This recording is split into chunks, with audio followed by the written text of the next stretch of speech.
Hello दोस्तों, स्वागत है आप सभी का मेरे इस यूट्यूब चैनल CGPSC CG आप वावीएफ्स पे। जैसा कि आप लोगों से किए गए प्रॉमिस के है ना के अनुसार मैं आप लोगों के लिए सब इंस्पेक्टर से संबंधित 1000 प्रश्नों की सीरीज़ जो इसका कुछ भाग मैंने पहले अपलोड किया था, उसके बाद हम कंटिन्यू उसको कर रहे हैं है ना। इससे पहले मैंने अर्जुना क्लासेस के छत्तीसगढ़ विशेषांक वाले करंट अफेयर की बुक को पूरा अपलोड किया हुआ है ना, और उसको कंटिन्यू बहुत जल्द करेंगे। और उसके साथ ही बहुत जल्द हम इंडिया जीएस के अर्जुना विशेषांक को भी करने का पूरा जल्दी से जल्दी कोशिश करेंगे। और इसी कड़ी में आप लोगों के लिए मैं लाया हूँ आज आधुनिक इतिहास संबंधित महत्वपूर्ण प्रश्न, क्योंकि सबसे इम्पोर्टेंट जो रहते हैं अगर देखा जाए तो आपके जीएस सेक्शन में है ना। मॉडर्न हिस्ट्री का ऐसा सेक्शन है जिसमें से हर एग्ज़ाम हो, चाहे कोई भी एग्ज़ाम हो, उसमें से क्वेश्चन आपके आने श्योर रहते हैं। ठीक दोस्तों, तो बिना टाइम गंवाए हम लोग इस मॉडर्न हिस्ट्री को चालू करते हैं। पहला क्वेश्चन है, फूल वालों की सैर त्यौहार किस शहर से संबंधित है। दोस्तों ये क्वेश्चन CGP आपम में पहले भी पूछा हुआ है ना। ये क्वेश्चन यूनिक लगा मुझे, इसलिए मैंने इसको डाला हुआ है। फूल वालों की सैर त्यौहार किस शहर से संबंधित है, तो ये है नई दिल्ली। ठीक है, ये मुग़ल काल मतलब आधुनिक इतिहास में मुग़ल काल जो आता है उसमें ये आता है, फूल वालों की सैर त्यौहार नई दिल्ली। दूसरा है, किस मुग़ल शासक के शासनकाल में मुर्शिद कुली खां के नेतृत्व में बंगाल मुग़ल शासन से मुक्त हो गए, है ना। यानी भारत की नक्शा में देखा जाए तो जो बंगाल वाला जो प्रांत था है ना, पहले क्या होता था, ये मुग़लों यानी दिल्ली में जो मुग़ल थे उनके अंडर में आते थे। लेकिन किस मुग़ल शासक के टाइम में ये बंगाल के जो शासक था मुर्शिद कुली खां, उसने अपने आप को स्वतंत्र घोषित कर लिया, ये पूछ रहे हैं। तो इसका आंसर हो जाएगा मोहम्मद शाह रंगीला। ठीक है, यानी दिल्ली के मुग़ल शासक मोहम्मद शाह रंगीला के टाइम में जब मुग़ल सत्ता कमज़ोर हो गई थी तो आपके जो बंगाल के मुर्शिद कुली खां थे उन्होंने अपने आप को स्वतंत्र शासक घोषित कर लिया था। उसके बाद है तीसरा नंबर, किस युद्ध में भारत में अंग्रेज़ों द्वारा फ्रांसीसियों को पूर्ण रूप से पराजित किया गया। तो अंग्रेज़ों ने फ्रांसीसियों को किस युद्ध में पूर्ण रूप से हराया। तो दोस्तों ये है आपका सी, वांडीवांस का युद्ध, ऑप्शन नंबर सी। ठीक है, वांडीवांस का युद्ध। उससे पहले ये बेदरा का युद्ध देखते हैं। बेदरा का युद्ध अगर क्वेश्चन ऐसा आता कि अंग्रेज़ों ने डचों को किस युद्ध में हराया और भारत से बाहर किया, तो आता बेदरा का युद्ध। ठीक है दोस्तों, बता देता हूँ, बेदरा का युद्ध आएगा तो आप डच याद रखिएगा, और ये जो वांडीवांस का युद्ध है इससे आप फ्रांसीसी याद रखिएगा। बस दो ही चीज़ आपको याद रखना है। ठीक है, और अगर ज़्यादा है तो इन दोनों का सन पढ़ लीजिएगा आप एक बार। उसके बाद है क्वेश्चन नंबर चौथा, इंग्लैंड के जेम्स प्रथम के राजदूत सर टॉमस रो किस वर्ष भारत आए थे, है ना। इंग्लैंड के राजा जेम्स प्रथम, उसके राजदूत सर टॉमस रो किस वर्ष भारत आया। तो दोस्तों बताइए, तो इसका राइट आंसर हो जाएगा ऑप्शन नंबर ए, 1616। दोस्तों आप इस टेस्ट को एज अ टेस्ट सीरीज़ भी दिला सकते हैं, है ना। जैसे जैसे मैं क्वेश्चन पढ़ते जाऊंगा आप अपने वीडियो को पॉज कर लीजिए और एक पेपर में क्या कीजिए कि एक से लेकर के 20 तक, है ना, 1 2 3 4 5 ऐसा 20 तक मार्किंग कर लीजिए। उसके बाद ABCD ऐसा जो भी नंबर का आपको आंसर लगते जाएगा वो लिखते जाइए। उसके बाद लास्ट में ना आप उसको चेक कीजिए, क्रॉस चेक, कि आपके कितने सही कितने गलत होते हैं। उससे क्या आपको एक अंदाज़ा लग जाएगा। ठीक है, और दोस्तों अगर चाहे कम नंबर भी आते हैं तो आप एकदम से डिमोटिवेट मत हो जाइएगा, है ना, क्योंकि यहाँ का लेवल अलग अलग रहता है और एग्ज़ाम में आपको कहीं ना कहीं इसका बेनिफिट मिलता ही मिलता है। ठीक है दोस्तों, तो इसको आप टेस्ट सीरीज़ भी दिला सकते हैं। अच्छा, ये क्वेश्चन नंबर 4 का जो राइट आंसर हो जाएगा वो हो जाएगा आपका ऑप्शन नंबर बी, 1615। ठीक है, उसके बाद क्वेश्चन नंबर 5वें में आते हैं, अवध का अंतिम नवाब कौन था। अवध का अंतिम नवाब बताइए दोस्तों। तो अवध का अंतिम नवाब थे वाजिद अली। ठीक है, आपके Wajid Ali, option number C right answer है। क्वेश्चन नंबर 6 दोस्तों, निम्न में से कौन सा कथन हैदर अली के संबंध में सत्य नहीं है। कौन सा कथन हैदर अली के संबंध में सत्य नहीं है। तो दोस्तों ये हैदर अली कौन थे, पहले बात तो ये जान लीजिए। हैदर अली जो थे वो टीपू सुल्तान के पिताजी थे, है ना। आपने पढ़ा होगा टीपू सुल्तान कहाँ के शासक थे, मैसूर के शासक थे। ठीक है, तो ये जो हैदर अली थे वो टीपू सुल्तान के पिताजी थे, तो है ना, मैसूर से संबंधित थे। आंग्ल मैसूर युद्ध, 4 आंग्ल मैसूर युद्ध हुए थे। 4 आंग्ल मैसूर युद्ध में से 2 आंग्ल मैसूर, प्रथम और द्वितीय हैदर अली ने अंग्रेज़ों के खिलाफ लड़ा है, और जब द्वितीय आंग्ल मैसूर युद्ध में हैदर अली की मृत्यु हो जाती है तो फिर तीसरे और चौथे आंग्ल मैसूर युद्ध को टीपू सुल्तान और अंग्रेज़ों के खिलाफ लड़ते हैं, है ना। हालांकि टीपू सुल्तान चौथे आंग्ल मैसूर युद्ध में यानी 1799 में उनकी मृत्यु हो जाती है। लॉर्ड वेलेस्ली अंग्रेज पक्ष के लीडर थे उस समय चौथे आंग्ल मैसूर युद्ध में। ठीक है, तो इस क्वेश्चन में देखते हैं कि क्या कहना चाह रहा है। कौन सा कथन हैदर अली के संबंध में सत्य नहीं है? पहला है मैसूर का उसके अधीन होना अंग्रेज़ों के चिंता का विषय था। उसके बाद आगे भी देख लेते हैं। दूसरा है वह एक प्रसिद्ध विद्वान था। और ऑप्शन नंबर सी की बात करें तो वह एक चालाक सेनाध्यक्ष था। और ऑप्शन नंबर डी वह एक योग्य प्रशासक था। बताइए दोस्तों, हैदर अली के संबंध में कौन सा कथन सत्य नहीं है? पूछा नहीं है। ऑप्शन ए मैसूर का उसके अधीन होना अंग्रेज़ों की चिंता का विषय था, बिल्कुल सही, क्योंकि बताया ना भी हैदर अली ये लोग मैसूर के शासक थे, तो अंग्रेज़ ये नहीं चाहते थे कि मैसूर उनके हाथ में रहे, तो अंग्रेज़ उनसे मैसूर छीनना चाहते थे, तो पहला ऑप्शन तो सही हो गया। दूसरा है वह एक प्रसिद्ध विद्वान था। नहीं दोस्तों, दूसरा हमारा गलत है, विद्वान नहीं था वो, है ना, वो एक राजा था, तो पहला सही है। और तीसरा सही है कि वह एक चालाक सेनाध्यक्ष था, वो बहुत ही कुशल सेनापति भी था। और ऑप्शन नंबर डी वह एक योग्य प्रशासक था, बिल्कुल सही है ना, क्योंकि उसी से प्रशासनिक के गुण टीपू सुल्तान ने सीखे थे अपने पिताजी से। तो इस क्वेश्चन का जो राइट आंसर है ऑप्शन नंबर बी, यानी कि नहीं था पूछे ना कौन सा कथन हैदर अली के संबंध में सत्य नहीं है, तो ये है ना, वह एक प्रसिद्ध विद्वान था, ये गलत है। आगे आते हैं क्वेश्चन नंबर 7 में। बक्सर के युद्ध के समय मुगल सम्राट कौन था? दोस्तों बताइए, बक्सर का युद्ध सबसे पहले आपको ये मालूम होना चाहिए, बक्सर का युद्ध कब हुआ था? 1764 में। ठीक है, इससे पहले 1764 से पहले एक और युद्ध हुआ था 1757 में, ये हुआ था प्लासी का युद्ध। दोस्तों ये दो युद्ध ऐसे हैं जो आपको जानने ही चाहिए, है ना, इन दोनों युद्ध के बारे में डिटेल, क्योंकि ये दो ऐसे युद्ध हैं जिसने भारत में अंग्रेज़ों के राज करने का एक टाइप से रास्ता खोल दिया था, बोल सकते हैं। ठीक है, 1757 प्लासी का युद्ध और उसके बाद 1764 बक्सर का युद्ध। अब पूछ रहे कि 1764 जब बक्सर का युद्ध हुआ तो उस समय दिल्ली के मुगल सम्राट कौन थे? तो इसका राइट आंसर हो जाएगा दोस्तों शाह आलम द्वितीय। सभी देखिए, फर्स्ट ऑप्शन शाह आलम प्रथम और शाह आलम द्वितीय भी दिया है, तो आपको इसमें ध्यान देना है। एकदम हड़बड़ी में इजी क्वेश्चन आ गया करके हड़बड़ी में कुछ भी टिक नहीं लगाना है, ध्यान दे के टिक लगाना है। शाह आलम द्वितीय आ गया इसका राइट आंसर। ठीक है दोस्तों, ये आपको कमेंट करके बताना है कि ये बक्सर के युद्ध किसके किसके बीच हुआ था। ठीक है, क्वेश्चन नंबर 8वां, ब्रिटिश ईस्ट इंडिया कंपनी और महाराजा रणजीत सिंह के बीच निम्नलिखित में से कौन सी संधि हुई थी? ब्रिटिश ईस्ट इंडिया कंपनी और महाराजा रणजीत सिंह के बीच निम्नलिखित में से कौन सी संधि हुई थी? तो दोस्तों ये हुआ था अमृतसर की संधि। ठीक है, ये मुझे आई थिंक याद आ रहा है, ये शायद 1809 के आसपास हुआ था।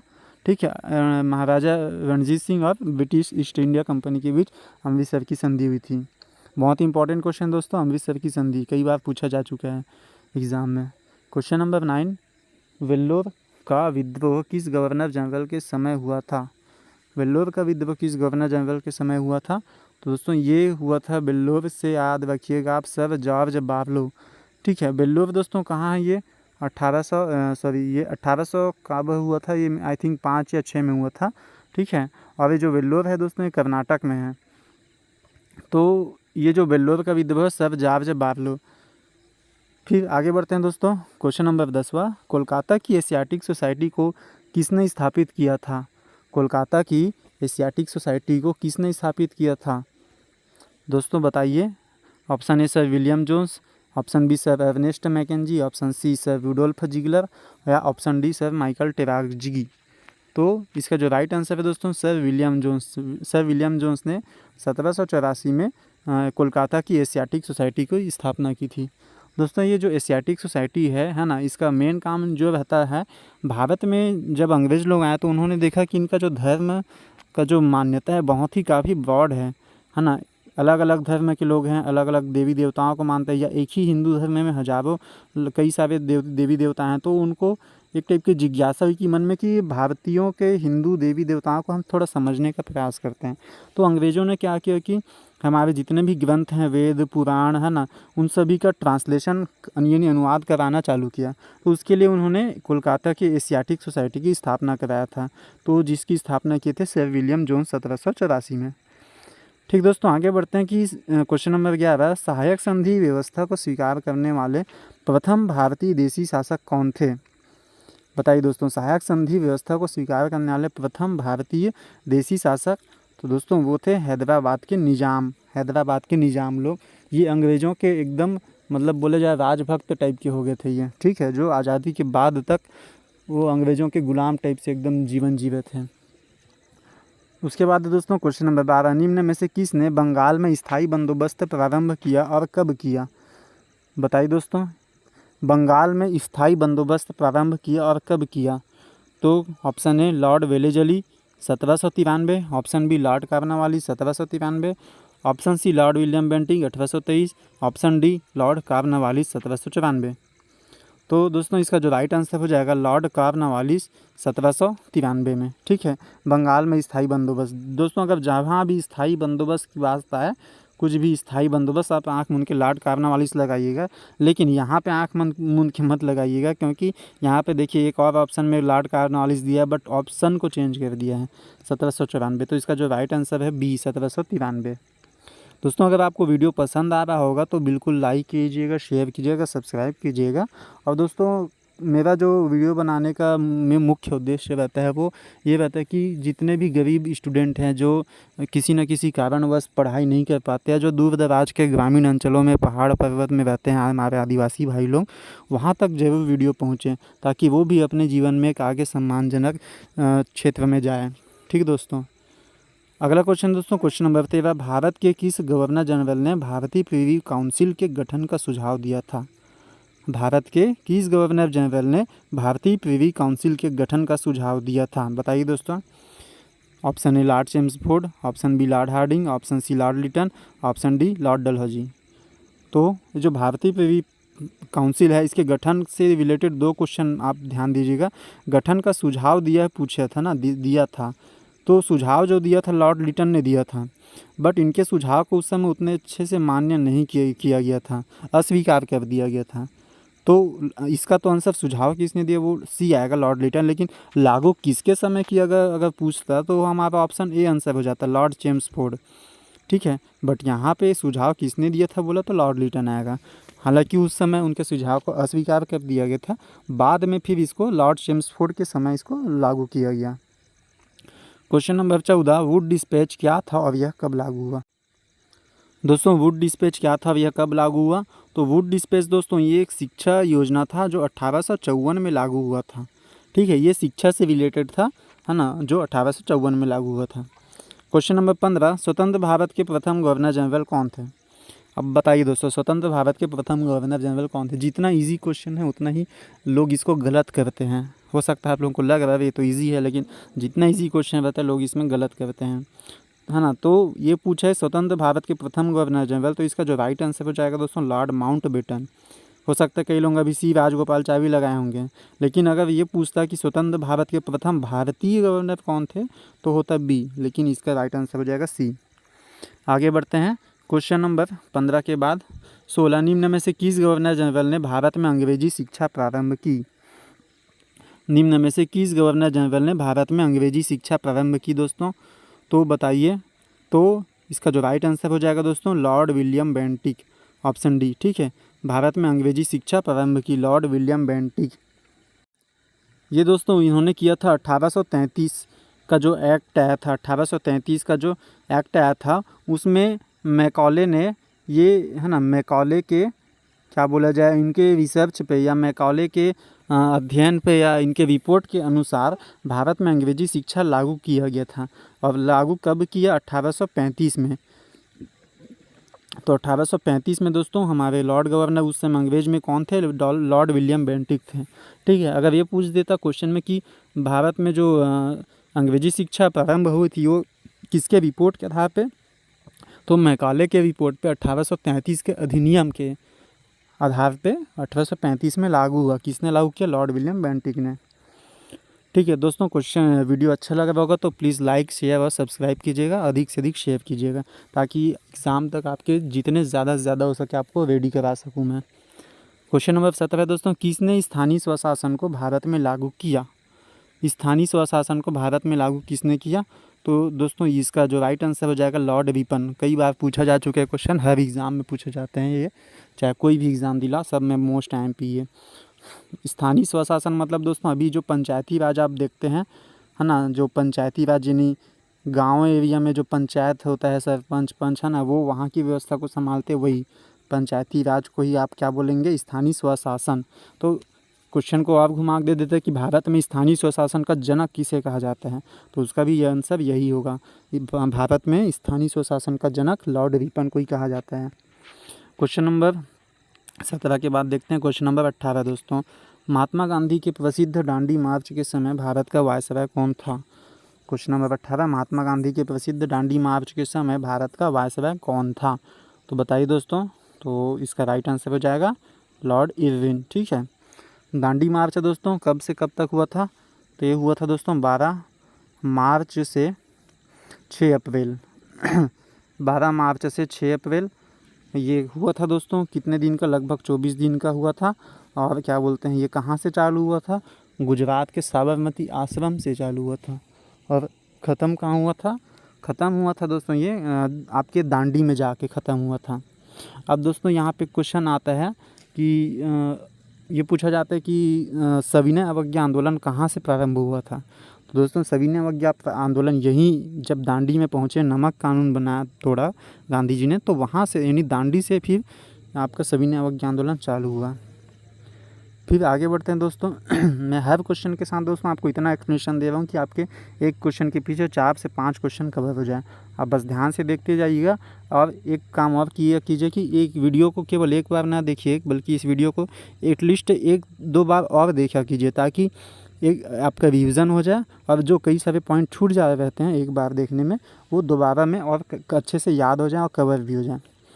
ठीक दोस्तों, तो आगे बढ़ते हैं क्वेश्चन नंबर 19। लॉर्ड वेवेल के समय कौन सी घटना हुई? लॉर्ड वेवेल के समय कौन सी घटना हुई? तो दोस्तों तृतीय गोलमेज सम्मेलन नहीं दोस्तों, ये 1933 के आसपास हुआ था। भारत छोड़ो आंदोलन 1942 में हुआ था। और ये गांधी अम्बेडकर पैक्ट दोस्तों, ये भी 1932 में हुआ था। सॉरी, ये है ना, इसको पूना पैक्ट भी बोलते हैं शायद।